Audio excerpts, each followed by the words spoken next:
Hi, my name is Kayla Lynch, and I'm here to talk to you about green sea turtles and why they matter.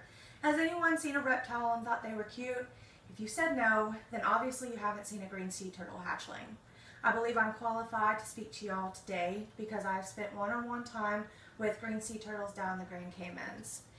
I think that after this speech, y'all will be a little less afraid of reptiles and will think at least one is cute, which is the green sea turtle. My 3 points I will talk to you today is the life cycle, the dietary habits, and the endangerment status. My first point I'm going to talk about is the life cycle of the green sea turtle. According to seaturtles.org, the female crawls on top of a beach, doesn't really matter where, just a beach with sand, and lays her eggs on the beach. Then she immediately leaves and leaves the babies to hatch in about a couple weeks. After they hatch, they dig straight out of the sand and they make their way towards the water. On their way, they're bound to be eaten by some crabs, sea gulls, and random other creatures that are carnivorous.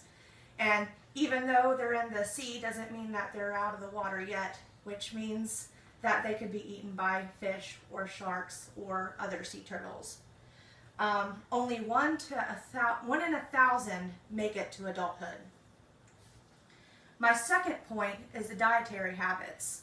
Most baby sea turtles are carnivorous, and as they grow up, they get to be herbivorous. Some sea turtles eat jellyfish, others eat sargassum, seaweed, sea kelp, and whatnot. According to SeaWorld.org, some species of sea turtles change eating habits as they age. My next point is the endangerment status. They are hunted for their shells because they make very good trinkets such as jewelry and some small pieces of furniture, and also they're considered in some parts of the world to be a delicacy for their meat.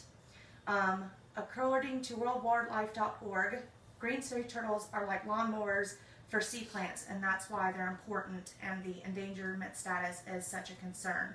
Another also way that it's becoming endangered is their loss of habitat. As we are growing as a species, we are populating more and more, so we're getting rid of the beach, and it's making it less and less likely for them to find places to lay their eggs.